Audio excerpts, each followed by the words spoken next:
Hey, thank you so much for the wonderful representation of my background and for the ability to come out and basically present today at the CGC. Excited to tell you more about a method that we call unicell deconvolve and how we leverage that for interpretation and context-free deconvolution, as mentioned in the introduction. I'll dive right in and say that this platform motivation is driven by many of the questions that we were all discussing on the panel discussion earlier today, where we really want to discover the untapped potential of the diversity of single cell information that has been generated over the past decade and beyond for precision health and medicine. Just a snapshot of what our training set looks like and what we've generated as a community before we dive into lung cancer disposition is shown on this slide, where if you look on the left, you can see the number of publications that were present that generate primary data from single-cell transcriptomics as of March of 2023. And then on the right, you can see the breakdown between mouse and human models and beyond. And I think there was some interest in the data share per technology and some of the other discussions. So you can see that that's been driven by the rise of higher throughput methods such as 10x genomics. But there are many other technologies that are academic and lab-based in nature. In fact, 25 technologies that have contributed to single-cell transcriptomics data generation to date. I can tell you that these numbers over the past year have grown tremendously. So instead of 14,000 publications, there are now 35,000 that represent single-cell data, of which about 6,200 data sets have primary data that we've ingested for training. But what I'm going to talk about today is based off the Nature Communications paper, so the snapshot that you're seeing on this slide. So to give you a little bit of background on unicell deconvolve and how this can be used in pathology labs and other academic labs, I just want to have this introduction slide where those of you that work in the computational space will appreciate that in this snapshot, we basically have taken over 50 million cells and trained them in various semantic and cellular representations and training sets of about 10,000 cells taken both intra and intercellularly across samples to develop a foundation model that's massively scalable and can be used for a variety of multitask capabilities, from cellular decomposition and deconvolution to better understanding cell level annotations, as well as for biomarker discovery and pathologic subtyping that leads to better prognostication. Other things to note based off the discussion that we were having earlier is if you use a universal approach, it can be set up such that you're ingesting new data from new technologies, and we have to just better represent that looking at semantic representation and building those feature sets within the model. Nonetheless, we can do fast retraining in less than 24 hours and fine-tune parameters towards specific diseases or globally. So I'm not going to dive too deep into this slide because it would take about a half hour to go through the architecture and engineering behind unicell. But I do want to make aware that if anybody's really interested in the computational side of things, to look in the supplement of this Nature Communications paper. This was driven by an MD PhD student that was previously in my lab named Daniel Cheretonowitz. And the three layers of our platform are the first layer, which is the ETL, just standing for extraction, transfer, and loading. Basically, how do we get the data? How do we integrate that and harmonize it into a single training set for the foundation layer? We aren't leveraging a GPT like some of the other methods, so we don't actually use the conclusions coming from individual interpretations and studies, and we build it from the ground up as we feel a foundation model should be. So in the foundation model training layer, we do those ensemble mixtures of individual cells, in this case from 50 million cells. And then if we fast forward to today, that would actually be from 210 million cells across various disease representations to get the best fit for the ontologic representation of what each cell looks like, and then build in an interpretable layer in that neural network where we can use transfer learning to then better annotate cell level annotations from individual patient data sets or individual siloed data, as well as globally across the context of data ensembles. And I'll talk about each of those examples in the context of lung adenocarcinoma and lung disease as a whole. Two things to note. One, if I'm referring to UCD base, it means we're looking at the context-free universal deconvolution method, meaning simply you're looking at the entire human system when you're deconvolving individual cell contributions, whereas UCD select is more akin to reference-based approaches that you see on the right that we benchmarked against, where you're transfer learning, for instance, only cells known to exist in the lung when you're deconvolving function within lung tissue. So before I dive into some of the demonstrative examples in lung pathology, I do want to give you all a top-level view of what these data look like.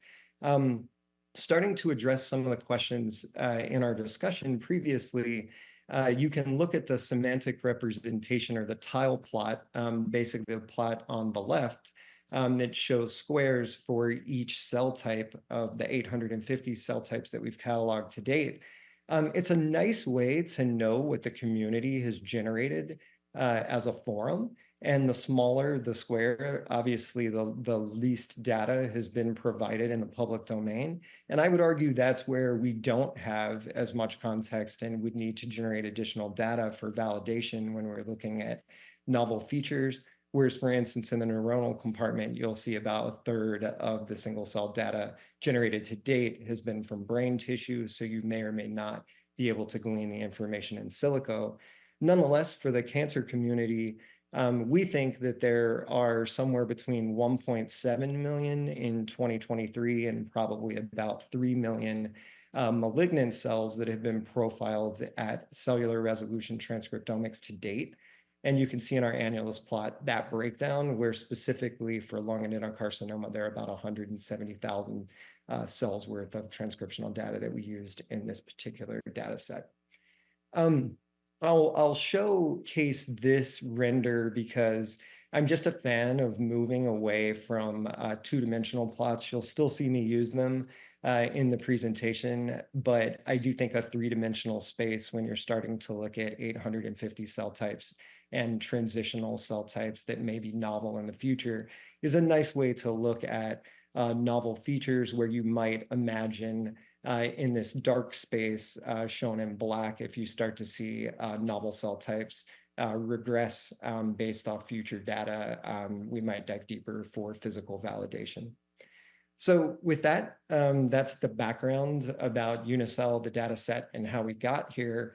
Now I'm going to switch gears to talk about our demonstrations of this platform in the lung niche, starting with lung adenocarcinoma and lung cancer in general, just motivated originally in our lab looking for tumor initiation cells, which are so rare to find unless you're doing data ensembles, but specifically because unfortunately, as many of you know, cancer deaths, in this case cited from 2022, are driven by lung disposition, where about 50% of cancer patients are unfortunately diagnosed with metastatic disease.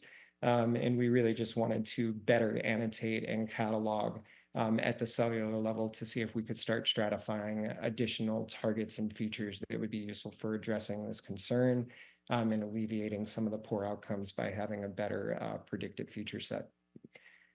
And so starting with just the premise of why we kicked this off, like I mentioned previously, we really weren't able to find lung progenitor cells at the level required to do statistical validation, at least we thought, on our individual lab level.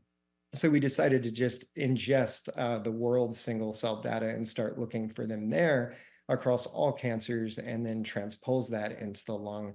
So our original thesis was to focus on that tumor initiation niche that's sustaining epithelial tissue homeostasis, and then basically look at the mutations that accumulate and drive that stress response and environmental damage leading to oncogenesis, specifically in the alveoli. So looking at the distal lung primarily, I'll focus on LUAD, but I'll make some examples of squamous cell disease and also some non-oncologic dispositions like IPF, just for example. But really just wanted to promote that when we start looking at plasticity, it'll mainly be driven by the type 1 and type 2 transition for LUAD.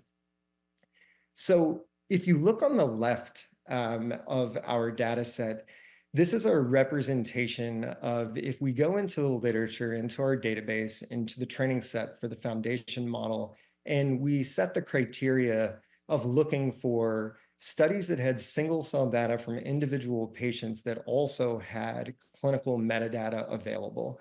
As we know as a community, that's not always the case, unfortunately. Often it's one or the other, depending on where the publication is coming out, as well as what the authors can and want to share. Nonetheless, by using that search criteria, we could find 31 studies with 293 patients and about 474 samples that pertain to lung cancer. So when we take that data set and we retrain a model using Unicell from the select side of the model, where we're focusing specifically on lung cancer and disease, you can see a really, really highly annotated render in the UMAP on the left.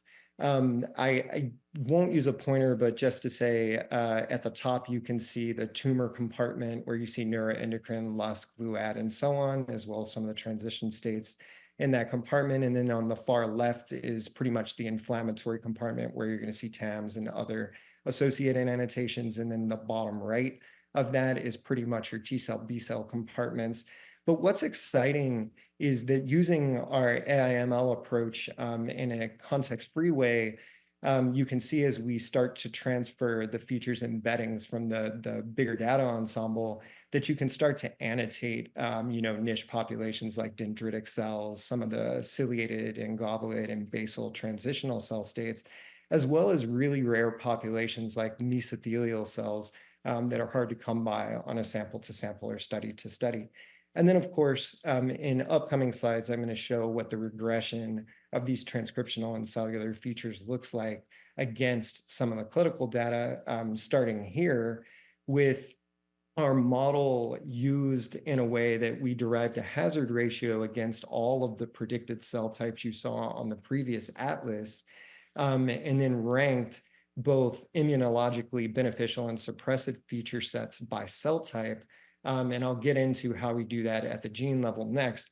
But starting at the top level, maybe not surprisingly, but exciting, given we're using a context-free machine learning approach, we see, B cell germinal centers and CD8 positive T-effector memory cells at the top of the list for a positive impact on survival and outcome. So if we stratify the 293 patients, you can see by the red curve versus the blue curve on the top half of the overall survival plots that we see a much better outcome in overall survival for those representing the tertiary lymphoid structure that is likely to be present in those particular tumor tissues, whereas on the bottom, the suppressive effect, where you see the blue curve, meaning an anti-correlate to exhausted T cells and some of the TAM populations.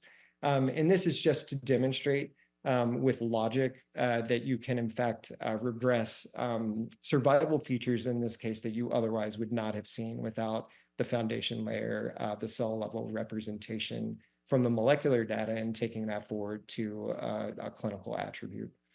So how can we apply this to individual patients? So our goal is to try and augment individual downsample data sets to make the most out of what would otherwise be hard to represent individually.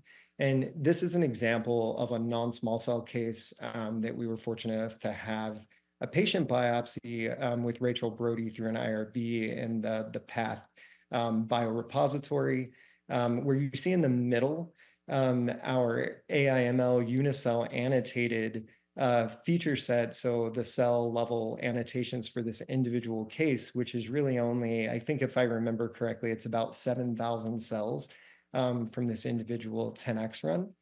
And obviously, as an individual, especially somebody who's not a pathologist, there's no way I would ever be able to annotate this level of detail in general, but essentially we're crowdsourcing the world's data into the foundational layer and then running those semantics and ontologic representation. And then on the right, to make sure we doubled down and did some additional checks and balances and validation, you can see that we just compartmentalize the malignant and normal compartment by doing a CNV score and a quick CNV check, where you can see that shape in blue at the bottom that looks a little bit like a gingerbread man is the normal compartment in this individual's tissue, whereas the top compartment in red with the higher CNV score is obviously the malignant tumor compartment. And we do see nicely in sync features there. What I want you to take away from this slide, which you may or may not be able to see in detail, but you can go into the paper and look at every cell type, is that cell by cell, it's important that we're not just building tools for annotation, but we also build in an interpretable layer. So in this case, we use a method called integrated gradients that allows us to take a top-down approach, where in this case, we're ranking every gene that's being transcribed in the transcriptome from the single cell data from highest priority to lowest by cell type. And what that does is it allows us to start to garner features that can be used, whether it be for indication or treatment selection or prognostication in building a better LDT, and so on and so forth, if you're looking at mechanism driven at the cellular level, where you finally have each compartment deconvolved. And the best example that has been published of this, or at least a canon example in the lung literature, is for idiopathic pulmonary fibrosis, so IPF. As some of you may know, in like 2020 through 2024, there have been several publications that have come out indicating monocytes or intermediate monocytes as a key determinant for differentiating IPF from acute lung injury from healthy lung tissue, so purple box plot versus yellow and green, as you see in that middle plot. When you leverage integrated gradients, we can take this one step further, where using Unicell in the AI model I mentioned in the previous slides, we do in fact represent the same finding, where you see that 5 to 25% of monocytes fraction associated with IPF cases. But then when we start to look at top markers of that monocyte population, you do see some novel targets arise. So for instance, LRRK2 is a really, really interesting top hit. I would not have expected that to be at the top for monocytes in IPF. You know, I'm used to seeing that akin to Parkinson's disease or the gut-brain axis for IBD and other disorders. Yet, on the other hand, it makes a lot of sense from an inflammatory disposition. And then in green, you see other markers that we haven't seen published when looking at IPF specifically, even though they have been repositioned for other diseases. So just exciting to see a mix of novel and known targets that are being essentially called out by the in silico tool. To some of the questions at the panel, of course, you need to physically validate those hits. I'm not suggesting otherwise, but it helps us accelerate to the discovery, through the discovery phase into the physical validation phase much quicker. And so the next step in our tool in looking at disease, in this case, with our mission to find initiating cells, we have to look at cellular trajectory. And in our case, we wanted to take an unbiased approach. And so while we've used, monocle velocity plots, pseudo-time analysis, and so on, we developed a tool that we call PyC, which is just a Python version that's been refactored with some additional ontologic representation for single cell entropy. That's my complicated way of saying, if you look at the cartoon on the left, That's called Waddington's landscape. And basically, if you're at the top of that landscape, you're an unstable cell that hasn't decided what its fate and determinant is going to be. So think of it as a stem cell. And as you roll down the hill and differentiate into specific cell types, you're going to lower and lower transcriptional entropy in this case. Whereas if you continue to stay at the top of that entropy score, then basically it means you're unstable, potentially malignant, and potentially driving disease. And so that's sort of my quick way of describing why we went the entropy approach. And so if you take all of the cells from those 31 studies and 293 patients, and we run our single cell entropy analysis, you see this beautiful serpentine plot in the middle where you see the progression from alveolar type 2 to type 1, going from orange to blue in that visual representation. And then note right under it that you're going from sort of blue to green to yellow and then back to blue. And that's as you get back to the more stable AT1 transposition. But that sort of bottleneck where you see the yellow representation is where the entropy is the highest.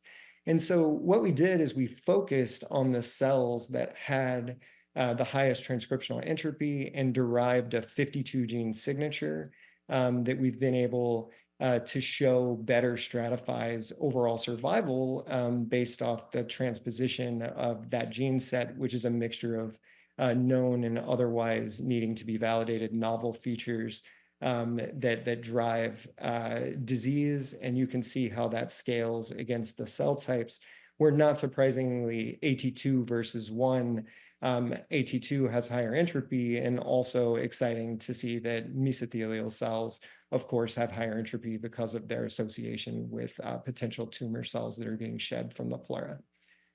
And if you go further and we really want to start to look at potential targets for therapeutic repositioning or therapy, or even just prognostic targets, we built this sort of multimodal data set where we took our 52 gene signature, which was downsampled from the entire transcriptome, and we ran that against patient overall survival. And you can see in the top plot that the blue curve are individuals that have that lower plasticity score, so lower entropy, and they therefore have a significantly higher survival outcome. And then conversely, with our high entropy score, you can see if you carry that you have a disadvantage in survival. So you can track both signatures to sort of confirm one versus the other. But excitingly, when we then take our transcriptional signatures and we run them against CP-TAC data, so proteomics data in the public domain, we could find on the x-axis that when you're looking at the top hits that we pull from the gene level and run that against the cellular level on the y-axis, that when you're looking at lung adenocarcinoma, which is the bottom indicator on the y-axis, you can see as it zooms in that CEACAM6, CEACAM5, and some of the other targets are a mixture of known and novel features. Sanofi took CEACAM5 through phase 3 trials as an ADC target.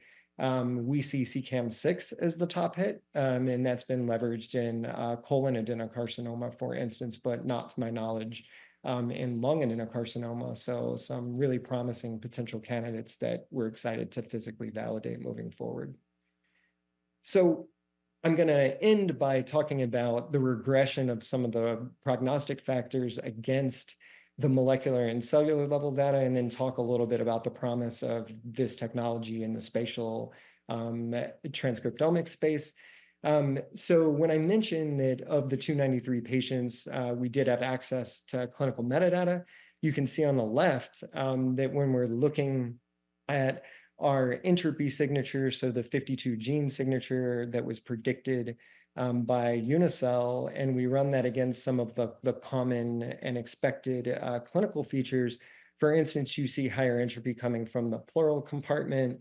And if you're looking at how the samples were collected, if you did a pleural effusion versus a tumor biopsy, you're going to see a difference in predictive score, primarily driven by the enrichment and cell types that are represented. But more exciting from a mechanistic level, I would say looking at cell cycle, smoking status, path stage, and then for this audience, regressing against, for instance, fusions and ALK, mutation burden in PIK3CA, and beyond. You can see how our score stratifies for and against survival based off of those signatures and mutations. And then on the right, for all of the pathologists in the community, I think it's really important that while I'm a molecular biologist and I get really excited about high resolution methods, because they're so expensive today, especially single cell and spatial approaches, it's important to be able to regress cell level features when possible. And so you can see on the bottom right, for instance, that we found a Treg over T helper 17 cellular ratio from these analytics that really nicely predicts pathologic stage. So moving into the promise of spatial transcriptomics, especially at the single cell level, I'll just take a couple of minutes and say that being able to bring all of this data front and center into the tissue microenvironment is obviously the key to better understanding function in the local tumor niche or even just a healthy tissue niche.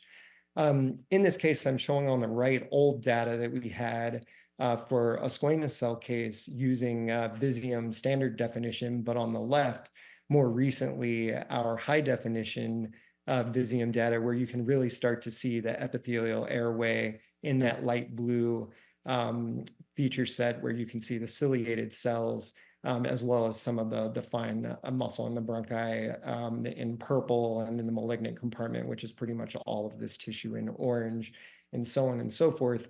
But if we zoom in, so if you see at the far bottom right of this slide, and then how we've zoomed in to that individual airway, it's just really exciting to see that we can finally do single cell resolution when we run, in this case, the unicell AI model that we built. And we leverage the single cell data to annotate the spatial data, and you can see those individual basal, secretory, and ciliated cells. And that's so important whether you're looking at infectious disease and clearance of a virus or environmental cues that are triggering inflammation and so on for acute lung injury. We're looking at progression of Lou-Adden-Lusk cancer tumorigenesis with time. And so we've been able to regress individual features, in this case, using that CCAM5 marker. You could use CCAM6 or some of the others, as well as COL1A1 for the stromal compartment, where you can see how that interjects deeply into the biology of the tumor microenvironment on the left, and be able to stratify that, in this case, marker by marker, but we can also do gene ensembles as well as the 52 gene signature that I mentioned previously. And then at higher resolution, what you're seeing on the left, which comes from the Nature Communications paper, is breast adenocarcinoma, where we're just comparing path annotations to the unicell deconvolved feature set, but again, showing that when you're looking at the inflammatory compartment in yellow, or some of the T cell or tumor biology that you see, you can then use that integrated gradients approach to potentially do personalized regression of individual genes that might be pertinent to that case.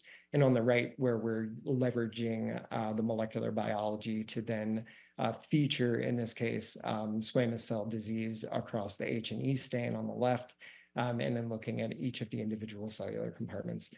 So I'll end, because I know I've used my time, and just say that I do think that foundation models are an exciting approach that can make a huge difference in biomarker target discovery. We think that taking a context-free approach where we're using all of the data from the ground up is the best way for novel target discovery, as well as companion diagnostic and prognostic assay design. And just thank my team, since they do all the amazing work, and I just get to talk about it. So specifically Daniel, Rachel, Kristen, Sabrinas, and Jana and Nadine.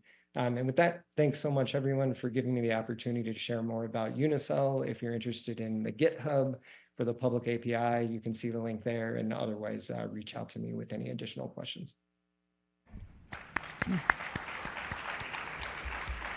Thank you, Dr. Sebra, and thank you for taking the cancer genomic to a single cell level. Unfortunately, we are out of time, but if you have questions, you can ask. Probably ask me anything tomorrow, or just email Dr. Sebra, please. Yeah, please do. So probably going to pass to the next session, please.